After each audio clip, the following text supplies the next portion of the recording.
আইএসএফের লোকসভা ভোট প্রচারে উলুবেড়িয়ায় নওশাদ সিদ্দিকীর জনসভায় যেন জনজোয়ার, আর আমরা সেই চিত্র ক্যামেরাবন্দি করেছি।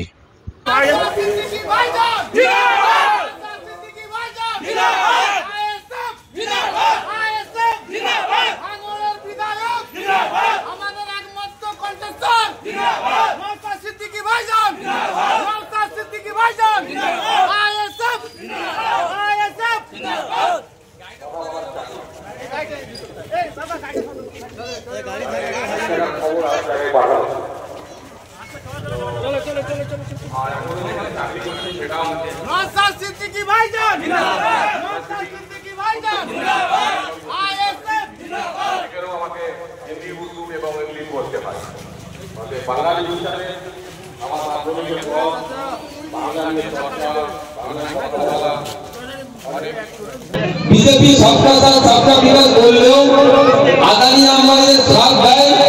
শুভেন্দু অধিকারী মহাশয় এই উলুবেড়িয়ার সংখ্যাগরিষ্ঠ মুসলিম, সংখ্যাগরিষ্ঠ দলিত, আদিবাসীর কথা আমার মুখে থাকে না। সবকা সাথ সবকা বিকাশ বললেও ও গুজরাটিদের সাথ দিচ্ছে আর গুজরাটিদের বিকাশ করছে, বাংলার মানুষদের কথা ভাবছে না। কিন্তু ভোটের সময় আসলে শুভেন্দু বাবুও ভোটটা মিষ্টি মুখে চায়। আমরাও আপনাদের কাছে ভোট চাইতে এসেছি। তবে একটা কথা বলি, বিগত দিনে আপনারা আমাদেরকে ভরসা করে পঞ্চায়েতকে আমাদের হাতে তুলে দিয়েছেন। স্বল্প সময় পরিচালনা করছি, এটা মুখ থেকে বলতে পারবো। আমাদের যিনি প্রধান হয়েছে দুঃখ করে আমাদেরকে শুনিয়েছে ভাইয়া যে আমি তো জলির কাজ আর যারা মিথ্যা কেস দেবে নির্মল মাঝি সাহেবদের কথা শুনে, সাজদা আহমেদের কথা শুনে হয়তো মিথ্যা কেস দিল। মিথ্যা কেস কতদিন টিকবে? 4 বছর 5 বছর। জামিন করিয়ে তো বাড়িতে নিয়ে আসবো আমরা। আপনারা কি ভুলে যাবেন এই কেসটা চালাবো না? চালাবো কেস চালাবো। যে আমার নামে বদনাম করবে দিয়েছে, আমার নামে যদি মার্ডার কেস করে হুরু তাকি করতে হবে। আমার নামে এই কেস দিল হুরু তো করতে হবে। আমি তো মার্ডার করিনি বা আমি কোনো কিছু করিনি, আমার দোষ দিয়েছে, প্রমাণ পাবে তো? প্রমাণ থাকবে না। আমি তো অনৈতিক কাজ করিনি, তাই কি করতে হবে? যারা আমাদের নামে মিথ্যা কেস দিতে, কেসটা 2-4 বছর পরে ডিসমিস হয়ে যাবে। আমার ভাইয়ের নামে মিথ্যা কেস দিয়েছে, আমি ভাইকে 22 বাড়ি করাবো কিনে, তারপরে কি ছেড়ে দেবো? সাজদা আহমেদ তখন তাদের পাশে থাকবে না, যে মানুষটা আমরা দেবো ট্রেনের খরচ করে। আমি বারবার একটা কথা বলি, 100 মানুষের আইনকে হাতে তুলে দেবেন না, পুলিশ বন্ধুকে সহযোগিতা করবেন। যারা আইন বহির্ভূত কাজ করবে 5 টাকার ট্রেনের এমন খোঁজা দেবো, তার এই কথা একটা পার্টিসিপেন্ট থেকে ভয়ঙ্কর করতে হবে।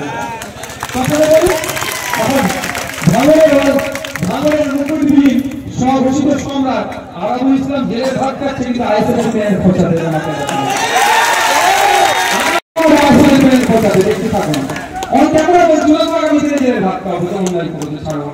আপনাদের বলি, আমরা দেখবো আমাদের নামে কে মিথ্যা কেস দিয়েছে। যদি বড় লোক হয় মামলা করবো। আমার ভাই ঘটনা এই আমাদের শামসুলের নামে মিথ্যা কেস দিয়েছে, জামিন হবে 2 বছর 3 বছর পরে ডিসমিস হয়ে যাবে কেস। তারপরে শামসুলকে দিয়ে ওর নামে মানহানি মামলা করবো, আমরা মিথ্যা কেস দেবো।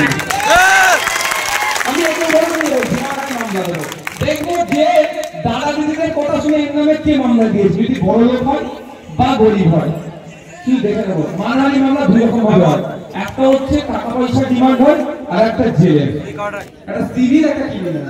তো আমরা ওটা দেখবো।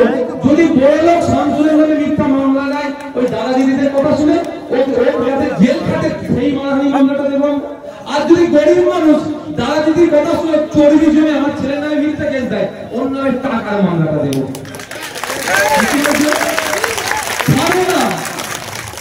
খারাপ কোনো জায়গা নয়। ভাঙড় থেকে অনেক এসছে, বাইরে কেসটা একটু তুলে দেন না, অসুবিধা হচ্ছে। অত সবাই আমার ভাইকে যখন তুমি গুলি করে মেরেছিলে তখন হচ্ছিল না? আমার ভাইয়ের নামে মিথ্যা কেস দিয়ে জেল টাকা দেয়, হচ্ছিল না? এখন ভাইয়ের কেস তুলে দেন, মানহানি মামলা হবে। তাই আপনার বলছি, আপনারা কিন্তু কেউ আইন হাতে তুলে দেবেন, এটা অনুরোধ আমার। আইনের মধ্যে কিন্তু কেউ নয়, এটা ভাববে। আইনের মধ্যে কেউ নয়। এখন যদি নির্মল মাঝি সাহেবদের সাথে একটা সেলফি তুলে চায়নার নেতা ভাবে দাদার হাত আমার কাঁধে আছে, পুলিশ কিছু বলছে না, আইন বহির্ভূত কাজ করছি, আগামী দিনে মাথায় রাখবেন শাহজাহান শেখের কাঁধে কিন্তু অভিষেক ব্যানার্জি মমতা ব্যানার্জি হাত থাকার পরেও জেলের ভাত শাহজাহান শেখকে খেতে হচ্ছে।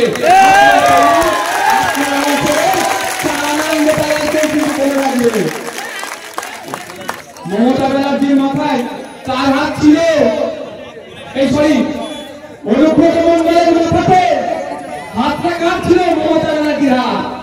সে কোথায় এখন? কোন পাড়ায় বসাতে পারেনি তাকে জেলের ভাত খেতে হচ্ছে।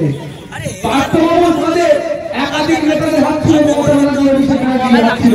জেলের ভাত খাওয়াটা আটকাতে পেরেছে, অন্যায় করছে, জেলের ভাত খাচ্ছে। তাই আপনাদের বলবো, আপনাদের পাড়ার চালানো নেতা একটু অনৈতিক কাজ করে তাদেরকে একটু সতর্ক হয়ে যায়, নাহলে জেলের ভাত আগামী দিনে খেতে হবে। মাথায় রাখবে।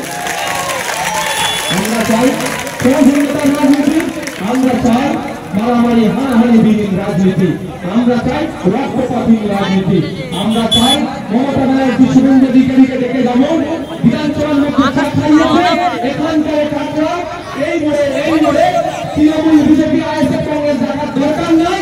যার যেমন ভালো লাগবে করুন, প্রত্যেকটা নেতারাই রাজ্য করে বসে একসাথে টাকা এই সমাজের সকলে ভালো থাকবেন। আমি আমার পরিচয় দিয়ে বলে দিয়েছি, তাই আপনারা নিশ্চিত থাকবেন যে এই ভোট খুব সুস্থভাবে হবে। কোনো রকম ভাবে কোনো কিছু হলে আপনারা জানাবেন, সাথে সাথে আপনাদের কাছে সেন্ট্রাল ফোর্স আসবে। ভালো থাকবেন, সুস্থ থাকবেন। আর